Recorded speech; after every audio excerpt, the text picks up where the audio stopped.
Welcome back to Ivy Unleashed. We are so honored to be sitting here and be able to ask all the questions we have to Dr. Yasmine Saad. Welcome to Ivy Unleashed. Thank you. Thank you for having me. It's such a pleasure. Yeah, we're so honored to have your time because as we follow you, we just see you're on Forbes, you're in Women's Health, you are literally everywhere on every TV station.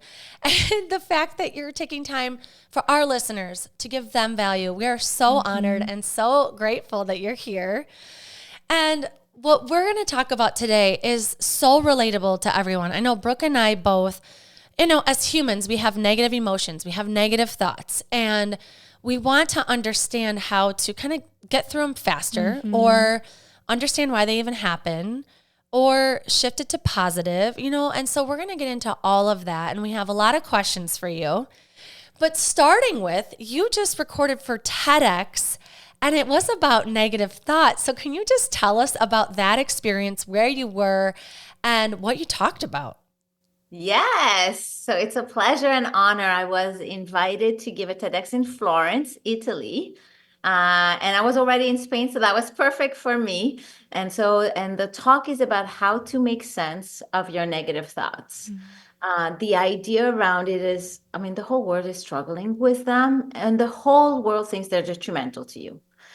Because whether you are ignoring them, that means they're detrimental. Whether you're taking them at face value, that means you're drowning with them, therefore they're detrimental. Or if you think that you have to replace them with positive thoughts, then you think they're detrimental. And so whether you ignore them, accept them, replace them, you have created an enemy within. Mm. And then you end up living your life fighting with what's within you. Yeah. And imagine that. So suddenly now life becomes heavy and hard because you have an enemy within that you're constantly fighting with. So how are we supposed to have inner peace and happiness and joy if there's something within us that's creating something detrimental? Oh, So my that's yes. powerful.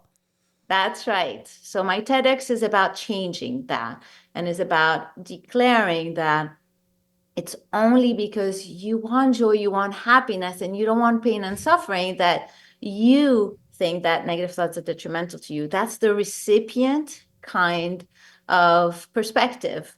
But from the mind perspective, from the thought perspective, they're knocking at your door because they want to call your attention. Like the negative calls attention way much more than positive because we want to fix it. So the idea is that your inner imbalances are picked up by your mind and they're transformed into negative thoughts. And sometimes it's not just your inner balances, it's also your outside environment and the own blueprint. So your mind combines what's happening internally, externally, through your blueprint, create a thought. So imagine the wisdom that a thought has. It really carries everything about you. The way you motivate yourself, the obstacle along the way, your belief, your past, your present. So it can really align you with your purpose if you understand what is it trying to communicate. So that's Wow. where we Yeah, I'm hearing curiosity of tapping into that thought and almost not labeling it as good or bad. Would you say that's right? Kind of viewing it as neutral and using that curiosity to ask it, what are you trying to tell me? exactly. That's exactly that. That is exactly what are you trying to tell me? And in my TEDx, I share one question. So I have several phases, but in TEDx, I just share one, which is, what is the thought calling your attention to? And so if you're frustrated, I give an example about the dishes. Let's say you come home from a long day of work and you're so frustrated with the dishes. And I ask you, what is the thought calling your attention to? You're going to tell me the dishes. I'm going to tell you, okay, yeah, but why are the dishes so frustrating? And you'll be like, oh, because I work so hard all day long. The last thing I want is to work harder.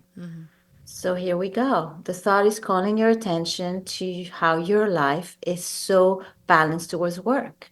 And it's calling your attention to your desire for a life that is not so hard, that is not so much work.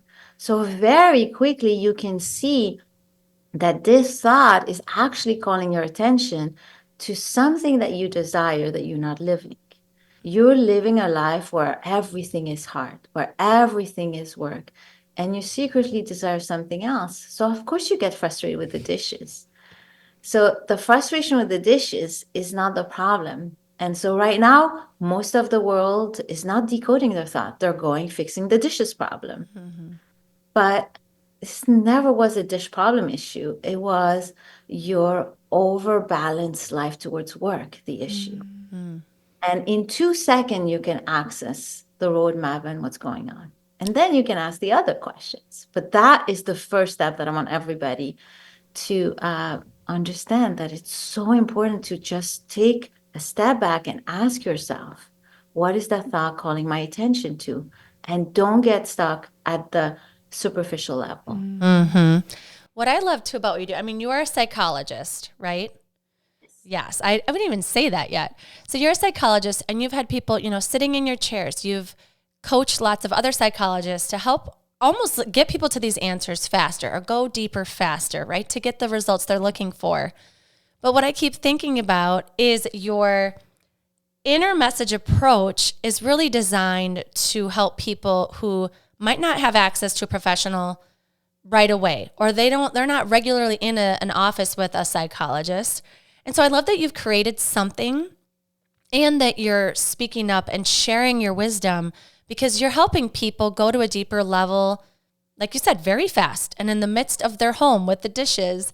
And so I just love that you're kind of helping people make this a quicker connection to what they're really desiring, the outcome they really want, or the deeper meaning of why the dishes are pissing them off, And so I just want to thank you for creating a roadmap, for creating something that makes this easier to understand ourselves, because there is so much going on all the time and we can keep fixing. And so how do you, whether it's in your TEDx with its, on social media, how do you kind of help people understand the importance of going a little bit deeper than just fixing the dishes? Just by explaining the way we did, right?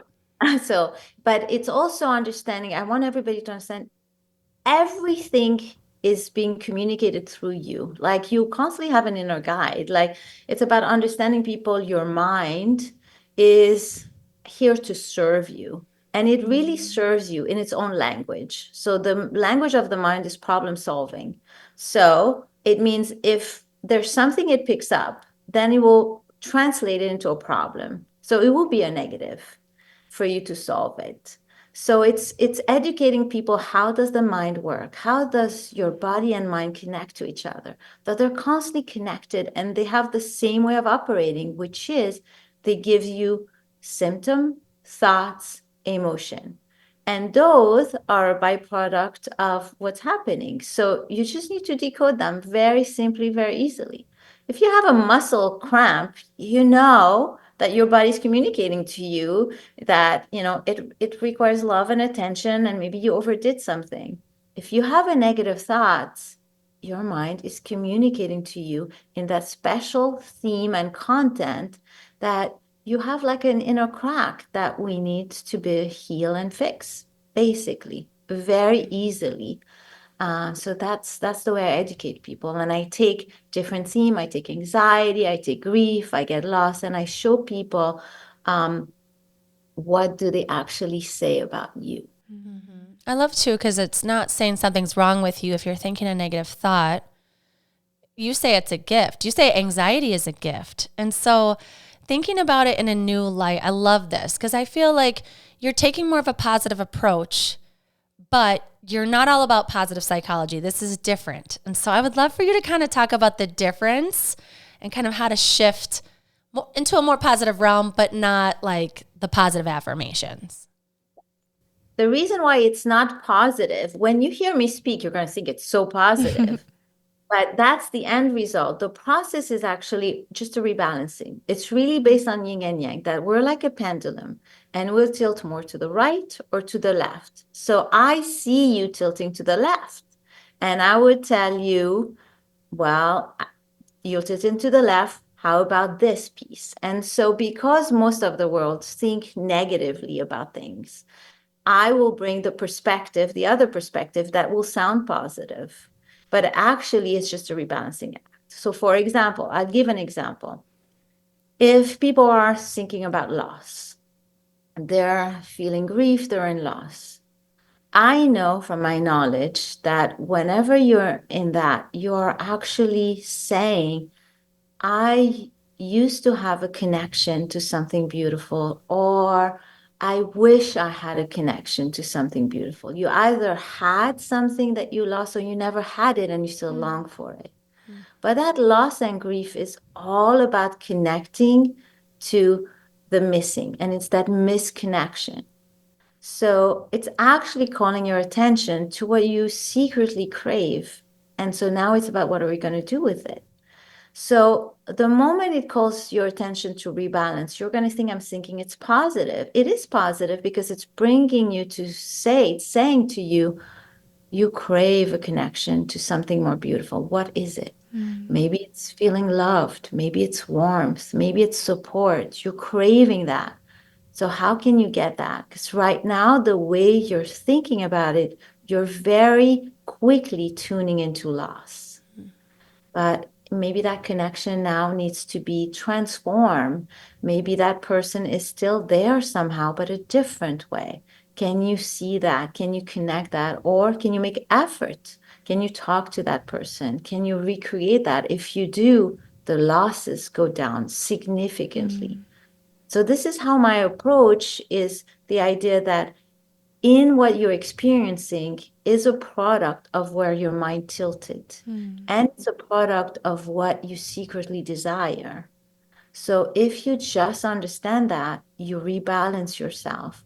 And so it's always positive because we're always aiming to balance. But ultimately, I'm just a balancing act. My inner message approach is the idea that you were born with a body, a mind, and a spirit that are constantly giving you messages to your next best future, what you need right here, right now. And so the perspective is different. Like most people would think fear is the enemy. I'll actually think, no. Fear is you connecting with a part of yourself that feels, I'm not ready yet. So what do you know? Because there's something you know. And there's something that if you were able to get yourself ready, maybe you're 10x your future. So people are like, don't listen to fear, move forward. It's an enemy. And I'm like, well, what if it had some kernel of truth? And what if you built an ability and then you moved forward? Suddenly now you're really prepared and you're 10x. So there's something so good about that fear. The bad about it is most people see fear and they stop. This is not the idea. It's back to the idea of curiosity. Yeah. I like the idea of decoding your thoughts, questioning them. What is this trying to tell me? And I'm curious at like a psychology level, what actually happens when we identify, okay, this is the desire. This is what I want. Like what happens? Is there a shift that happens in the brain that allows us to get a little, I don't know, oxytocin or dopamine that's like, okay, I can do this? Or how are we actually getting out of that negative state? So it all depends on your relationship to desire. There's certain people who are so activated and so motivated the moment they achieve their desires. There are other people who believe desire are dangerous. It will lead me to a negative path. Like you desire alcohol, you can become an alcoholic. Like a lot of people believe that when you give into desire, it takes a life of its own and it's very dangerous. And there's a lot of people that feel when you give into desire, actually your heart is beating and it feels good. So depending on actually your relationship to your desires and your belief, you will have different reaction in your body because what you believe your body actually acts. So it's actually the contrary. You want to analyze what's happening to you. Like when you connect to your desire, what happens to you? For some, it's going to be, yes, I have an entry gate now. I know what to do. I just have to figure out, but I'm in. And others like, whoa, but that's a dangerous road. If I go there and then it gets shut off, there's a reason why they didn't connect to their desire in the first place. Yeah. So now let's do that. I was just going to ask about that too, because I know a big part of what stops people is the fear of other people's judgment or maybe who they'll become and how that will affect their relationship with others. How do you kind of walk people through that barrier of finally deciding to go after their desire, but struggling with the anxiety of what other people might think? So in that particular example, you have uncovered a second desire that trumpets your first desire, which is, I want to move forward in my life, but connected, bonded, that the desire to be connected and bonded and sometimes liked is bigger than the desire to achieve my future self. That is very important. And that is, most people say, well, that's negative. You don't want to be pleasing. And I don't think of that. I think this is part of your identity speaking to you that, okay, you find one element of you. It's like you're a flower. You find the petal. You want better future. But now suddenly another petal came in that, okay, you want better future, connected, loving. So what does that mean now? That doesn't mean that you have to go and please everyone and be happy with everyone. That means two things. That means you have to know what you value. You value connection. Because you value connection, you also will be ill-equipped with people criticizing you, people judging you. So with negative comment. So now this is what we have to work on. How can we equip you to receive negative comment, and how can you still pursue connection? Because the moment you have both, you're no longer slave to it. You're no longer going to be pleasing people. You're going to be like, okay, I can deal with this criticism. It's not what I want. So I'm going to go in a different direction in the one I want, but this is not actually going to hurt me. And you create freedom internally. Wow. So that You have such a beautiful way of reframing words, of thinking like, I need people's validation to, oh no, you're looking for connection. You want this desire, but you want it with support and love. And I feel like you'd be such a good therapist, because I feel like any negative thought or idea I would have, you're taking that same idea, but putting more warmth to it and like a positive desire. I love how you speak. what I actually do is I connect you to who you are. Oh. So that's I see through your negative thoughts or your behavior what your inner self is attempting to achieve, and I connect you with it. Yes. So it again looks like I'm warm and I'm positive, which I am, but it's not. It's the end result of the connection to you. When you feel seen, you feel warmth. Like suddenly it's not negative, it's not positive. It's just something that's very dear to your heart. So that's the idea. I see through people's behavior, thoughts, and emotion, the inner calling, the inner desire, what the self is trying to achieve. That your mind, most people mind, do not understand and goes with it's bad, it's wrong, it's negative, I should not be doing this. And so I disentangle that in some ways. Why do you think that is such a default? Like, I'm thinking a lot of the guests we've had on Ivy Unleashed, we asked them at the end, what's one thing you could tell your younger self? Spoiler alert, we're going to ask you too. And so many of them say, I wish, I would tell myself you're enough. And so why is it that inner critic? Why is it so loud? Why, what are your thoughts on that? So it's a longer answer, but I'm going to give it to you in a shorter version, which is you are born whole, but without really an identity. And your parents are going to put an identity onto you. And sometimes it's like you're selfish or you're spoiled, but other times, well, you're so creative. So there you will have, it's like a puzzle. You have this piece of puzzle, this piece, this piece, this piece, but you have holes in all the others.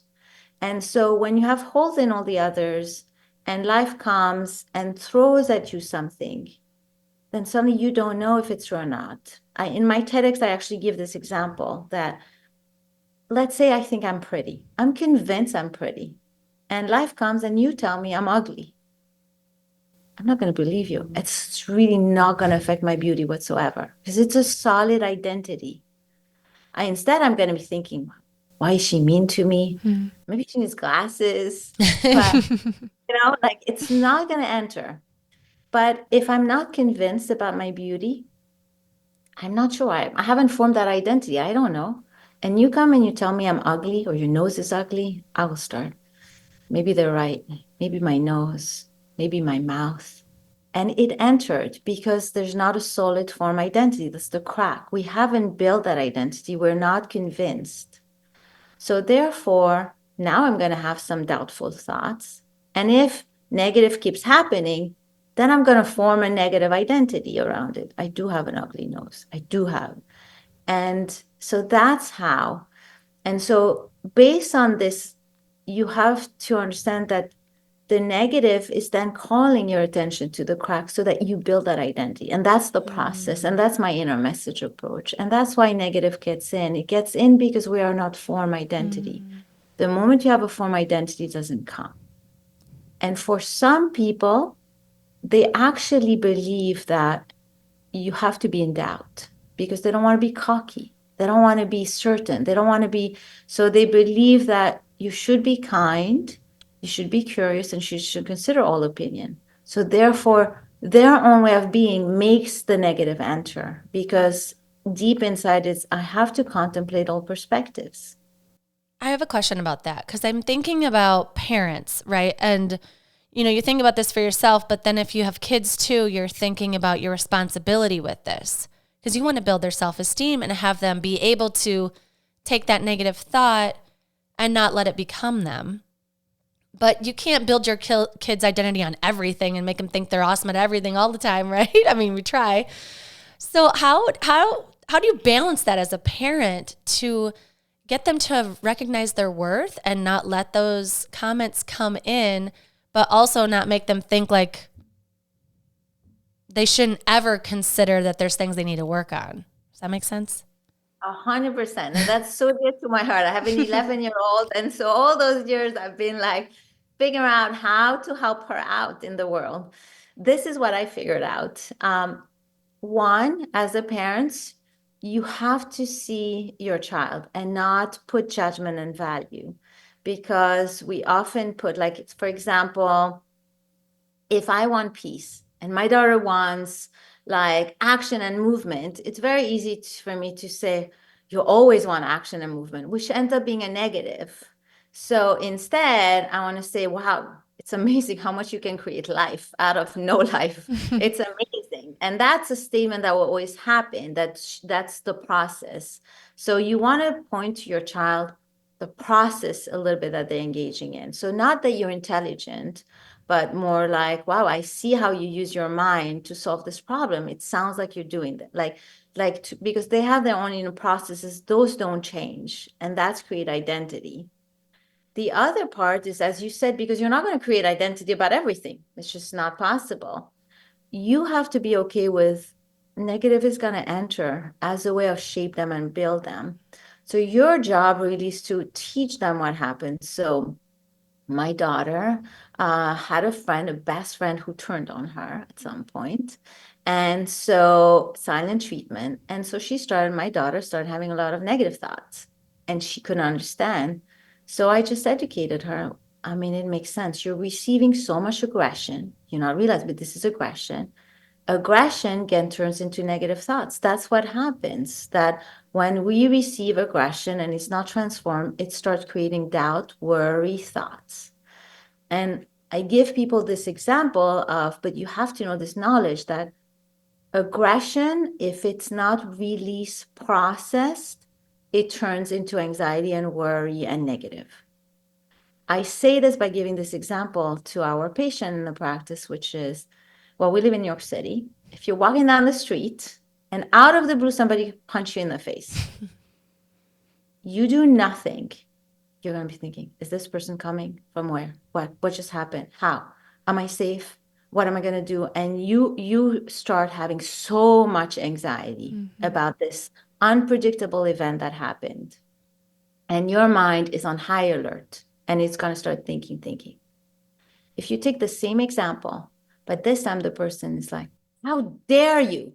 I'm calling the cops, blah, blah, blah. And you're activate, you use that violence that you receive to bring assertiveness. Now, in that particular moment, there's no room for any other thought. There's no room for anxiety. There's no room for anything negative. Now, maybe when you go home and you calm down, it will come. But this is to illustrate the mechanism that when you receive aggression, most people want to be kind, want to be nice. They're taught to push it down. When you push it down, then your mind is full of that, and it has to turn it against the self, and it has to create negative and attacks towards the self. And that's how it happens. So if you don't release it, that's what it creates. Now, the idea is not to go shout at people, but that's also a reason why people feel so good breaking stuff when they're angry, shouting at others. But we all know this is destructive. I call it like a hot potato. You suddenly receive a hot potato, you throw the hot potato back, both hands are burns. It doesn't work. So then it's about figuring out with this aggression, what you're going to do. The more you can create assertiveness and strength where you stay still and put but strong, not bend forward, not leaning and punching, but just that, then it doesn't enter. And then you can circulate and move through. Now we can also do kickboxing classes, other ways, right? But if you do not do that, you will have negative thoughts. And I think all our children should know that, and parents should know that, and educate our children around that.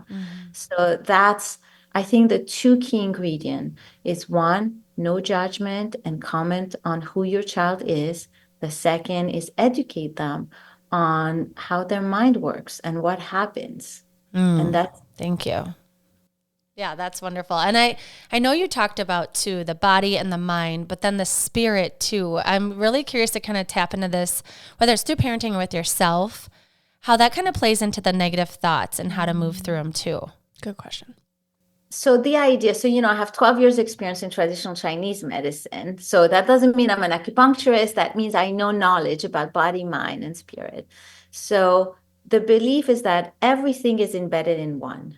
So what that means is that in your mind, spirit is there.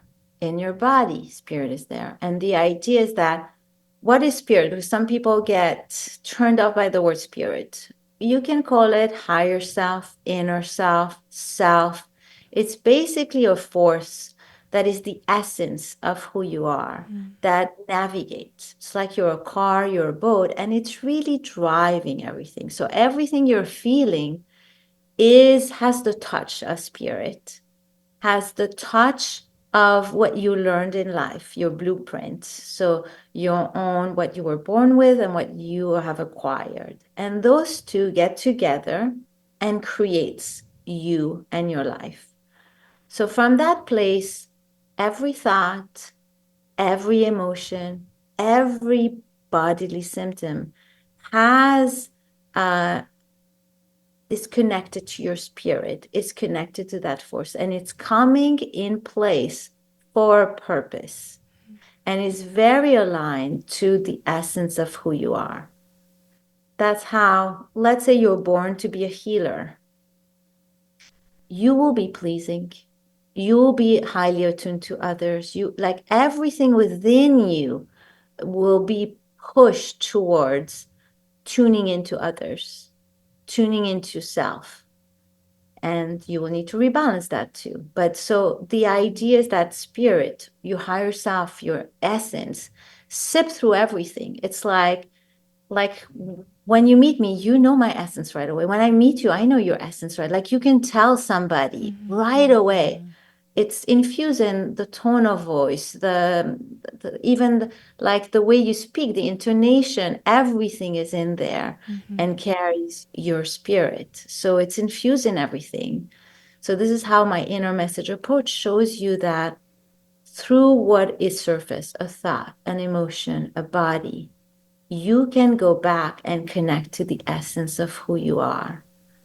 So my tagline is you see you, the essence of you, because that's what it does. When you decode your thoughts and emotion, when you decode what's happening within you, in your body, in your life, the ultimate goal is to connect to the essence of who you are so that you expand and you fulfill its purpose. I love that. It's coming full circle for me of every time you decode a negative thought, you get a little more clear on what you desire. You get a little stronger form of identity of who you are. You can hear your intuition, your higher self, whatever you want to call it. I'm curious if you have any other advice for people who, the inner critic is loud and they have so many thoughts that they feel like they need to detangle. They don't feel like they have a strong self of worth right now. What would you say to them? Other practices you give your clients, anything that comes to mind? Let's decode that inner critic, because just in the word inner critic, you have so much information. Inner critic means that the way you're moving through life is through a kick in the butt, that I'm going to watch over myself in a critical way so that I make sure I don't do it wrong and I do it right. Yep. Please help. So that means that fundamentally, you're more attuned to, I need to put a force on myself to do it right. That means you have not yet connected to how things work so smoothly and so nicely within you, how you're constantly supported by your body and mind, how that fundamentally you believe that you need an external force and you need to be a violent force. It's almost like at the core, you're saying, if I didn't have that inner critic, I will be vulnerable to not moving forward, other people criticizing me. I'll be vulnerable to the world. So it means that your way of operating is one where we're in fight mode, that there's an adversary word out there or body, and we need to fight with it constantly. So that whole concept has to change. And to change it, we have to understand, well, you formed that belief. How did you form it? Either through experiences you had in your life and you developed that narrative. So we have to go back and change that, because that's like actually not what happened. Or it's something in your lineage, in your family. That's how everybody believes. So you naturally got it in. And now you have to discover that. And so you discover that the first step is awareness. Now that we decode it, we know what you're doing. Then the second becomes, how often do you do it? Do you notice? Are you aware how often? So then it becomes, wow, I did it again. But this time we have to do it with, can we have some playfulness? Can we have some humor? Like, we know you do it 100 times a day. So can we, like, it's not so bad. It's your way. Like, can we have compassion for you? Was your way of surviving a hard word? It's perfectly perfect until it no longer works. So can we have compassion? Can we have playfulness? And so can we have observation with playfulness that, oh my God, I did it again. Wow, I'm really into this belief. Wow, I can't believe it. Bobby, this is really ingrained. Wow, this is really hard. I don't know how I'm going to get that one out. And then like that until one day you're like, okay, well, let me look for the other side. How has my body supported me? And let's list that. How has somebody come in and supported me? Because the principle is that there's as much challenge as there's support, but our mind will tune into the challenge, because mind is a problem solver. It doesn't tune into support. So you have to direct the mind to tune in. So you have to actually make a list for everything that you felt was bad. How much benefit did you get out of it?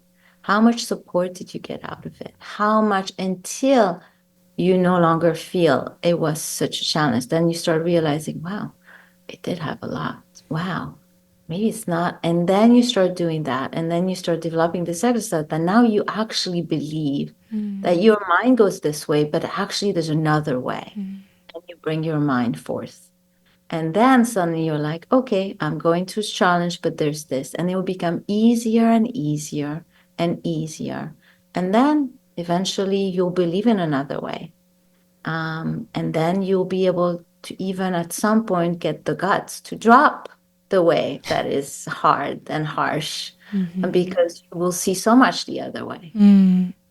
Yeah, I love that. And I love that there's playfulness in there, because I feel like you hear neutralize it and think of it the other way, but to have some fun along the way and poke fun at yourself, like, wow, okay. Well, it's a process. You have a belief that is so ingrained in you, And then you realize how many times it's coming up for you throughout the day. You're like, oh gosh, this is going to be a beast to tackle. So to have some fun with it. And I love that you walked us through that of really how to program a new belief, really create a new neural pathway is what I'm hearing you say. That's correct. Yeah. But it is through the place of compassion that what is maybe missing that I didn't say is understand the purpose that everybody's like inner critic is bad.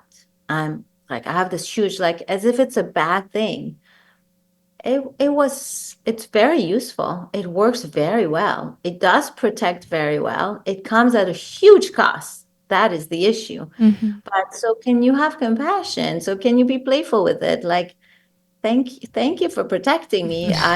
I would like another way with less cost maybe, but you did a good job. Like, so the idea is to constantly think of everything that's coming through you is a protection. There's nothing bad about it. It comes at cost, and that's what is we don't want. We don't want anymore. But for a long time, a lot of people are totally okay with the cost for the sake of the benefits. Can you move here and just follow me around all day and just like reframe for me, please? Because just even your voice is so warm. Like I hear when you were talking about spirit, I loved it because it's so true when you talk with someone.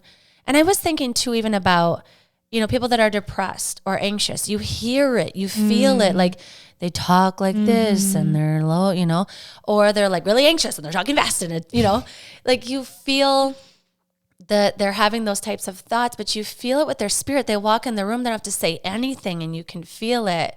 And I just love your spirit. Like I love following you. I love hearing your work. I can't wait to hear your TEDx because I feel like I'm just being held in the midst of change because this is something that I really struggle with. And I'm getting better at it, and I really think the missing piece is this playfulness. So I'm really grateful people can follow you and learn from you too. And so we would love for you to share where people can follow you, where they can find you, and when the TEDx comes out too, we'll let them know where to find that too. Yes. So I'm a bit everywhere. So if you like Instagram, go dr.yasmine Saad.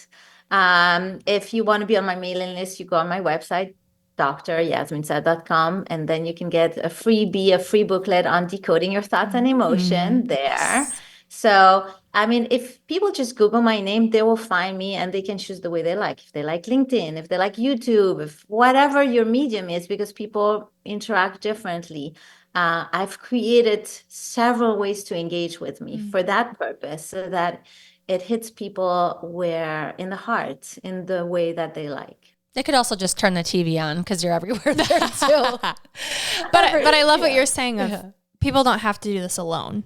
There is a medium for them to get in contact with you and to have support. And that's free.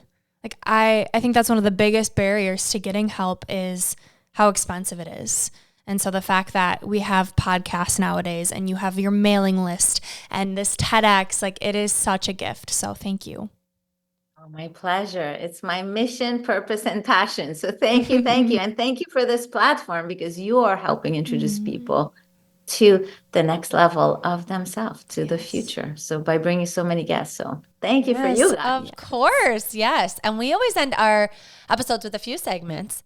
The first one is 3 gold stars. So just like 3 tangible tips for people listening that you feel like they could take away from your work.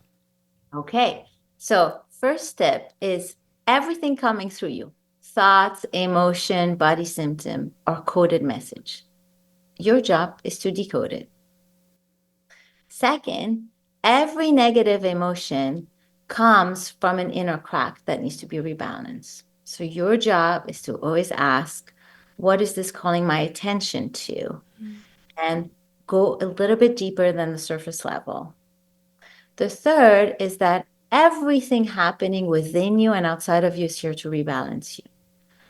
And that unfortunately, the negative rebalances us much more than the positive, because the positive creates stagnancy, complacency, because we're happy in it. We're not going to move.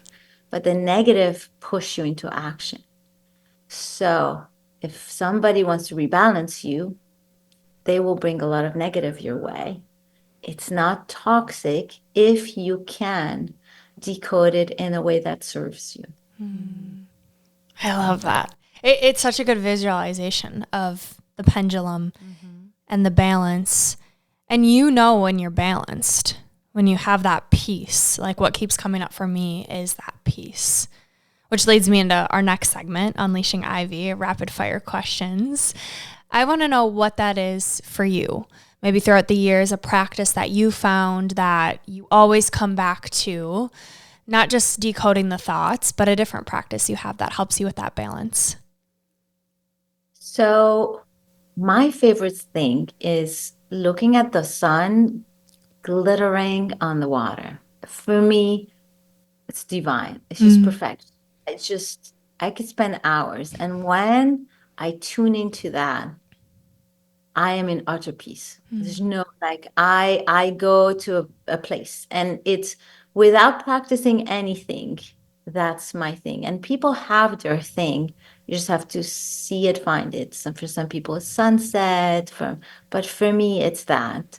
And so I always say, I just want to watch the ocean with the sun on it. That's the only thing I want to do. Like I love that state. I love it.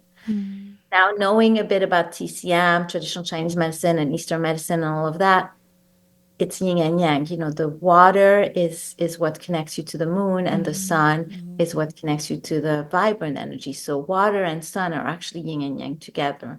So when I learned that, I was like, oh, no wonder. No wonder. It makes so much sense. Now, the other practice is actually through my life, I discovered Qigong. Qi means energy, Gong is movement. Qigong is the foundation of traditional Chinese medicine. It's basically simple movement that you do. When you do them, your body gets rebalanced. So 20 years ago, I used to tell people, stretch your body, it will calm your mind. People thought I was crazy. Now everybody's into yoga. Yoga for some people is no longer doing it because it's people are too much into, they're moving internally too much. And the idea of just stopping and it's too slow. They don't, it just doesn't get, the mind cannot follow and cannot get the benefits.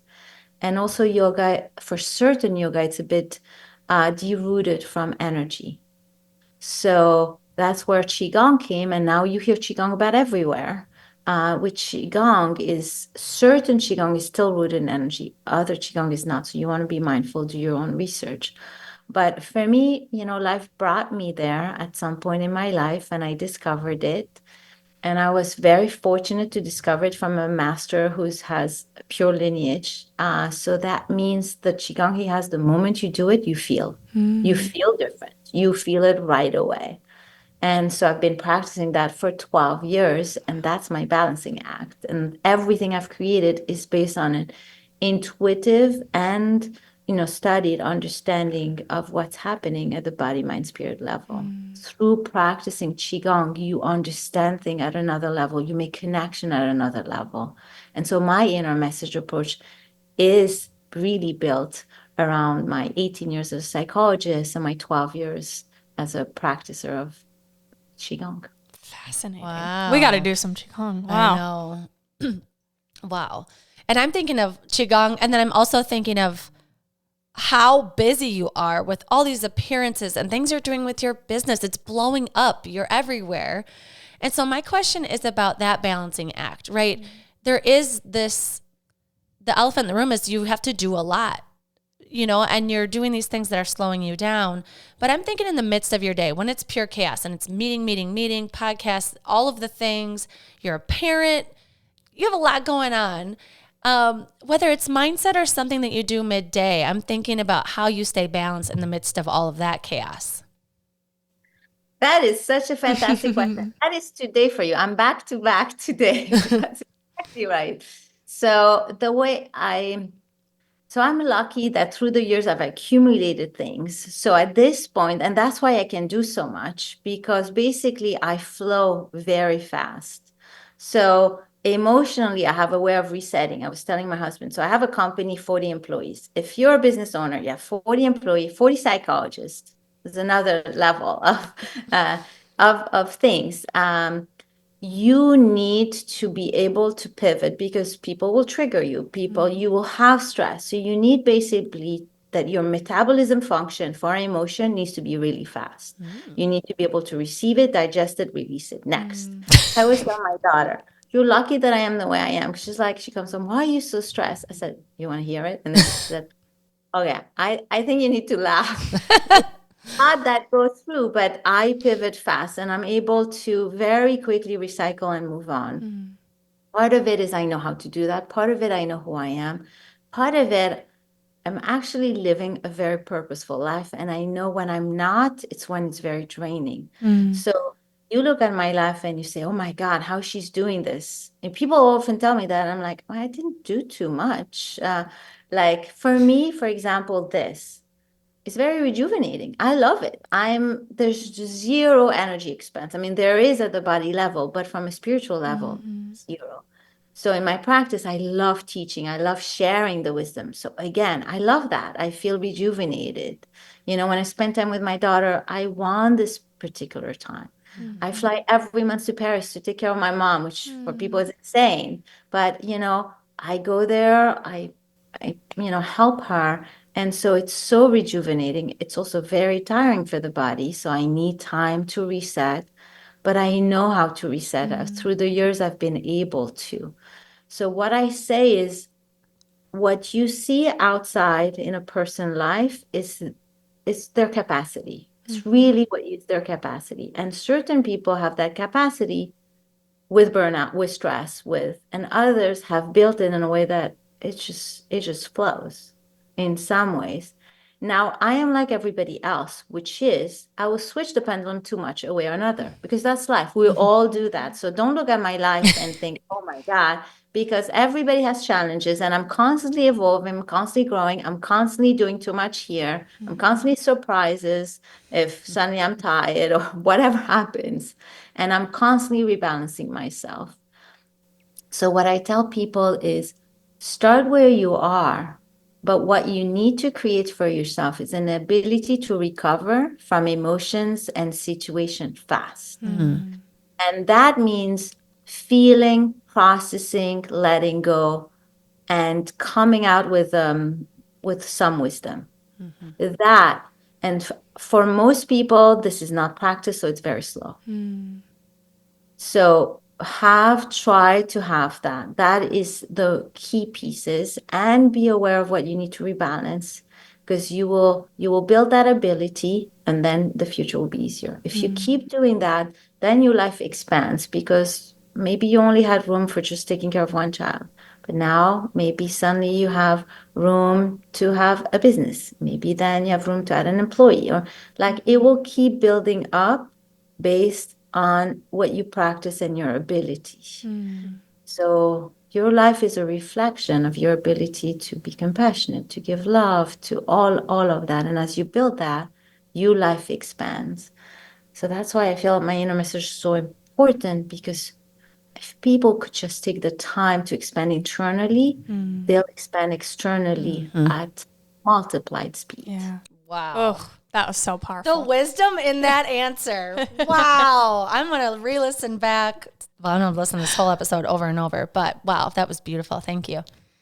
All right. And last question. I kind of hinted at it earlier. If you could go back and tell younger Dr. Yasmine one thing, what would you tell her? What age would you choose? And what would you tell her? So I'm Lebanese. I grew up with wars, and then so I lived a lot of things. Then at age 5, I moved to Paris. I give people context, and so over there, I was a foreigner, and I felt all the immigration of being a foreigner. My mom being depressed and down after having lived everything she lived through. So I remember, living like I remember a dark corridor and looking out of the window, like life was there and I was not inside because there's so much darkness. So, and in that time, I still had an observing eye and I felt I didn't belong. I was not like, it was not there. And through my journey, I understood wow, it made so much sense. I'm super sensitive. I'm super attuned. I lived within me everything my mom was living, everything the external environment was living. If at the time I knew that, and I knew that the negative thoughts I was having were not about so much I don't belong. I mean, I felt I didn't belong because there was a need to be attached in a certain way. But it was not about all of that. It was just that I was a very sensitive person who was digesting all the negative around, and it was getting transformed into negative thoughts. Therefore, my inner message approach. So, what I would tell my younger self at that specific time and age in that place is it all makes sense, and it all makes sense. Trust and wait, because it always all makes sense, and you'll understand why, how, and it's not what it seems. Wow. That's so beautiful. I feel like that's healing for anybody at any age, any time of your life. I'm so honored to have sat through this episode with you, to have your wisdom firsthand. Feels like, wow. I am just wowed right now, and so grateful that we know you and can lean on you moving forward. I mean, finding any of your reels, which is great too, because they're all labeled like, you have this problem, listen to this reel. So thank you. But thank you so much for your time, for all of this wisdom, for answering all of our random questions that I know our listeners are going to get so much value from. And we just appreciate you and are so grateful for your time. I'm so grateful for you guys. You opened this wonderful platform for so many people. So I'm so grateful that I can be here with you guys. So thank you. Yes. All right. One last little piece of wisdom. We leave our listeners with a piece of gold, a quote. Would you please send us off with yours? So I wrote a chapter in the book, actually to ignite possibility and ignite the hunger in you, and which depicts my own journey from war to top 3 psychologist, from miscarriage to holistic practice where I'm changing the field of psychology. And based on my lived experience, and based on what I'm seeing out there in the world, most people live in fight. And so the quote is, give great voice to who you are in light and not in spite of what is happening. Because you want to give great voice to who you are, but not in opposition, not as against, not as a fight, but in light, meaning things happen and you are to make light of them and give great voice to you and rise. So that's a bit what we talked about today. It's how to transform the negative and into something that is purposeful and that gives you identity. That is, so give great voice to who you are in light and not in spite of what's happening. This is Gold Ivy signing off. Listen to your truth and go chase your gold.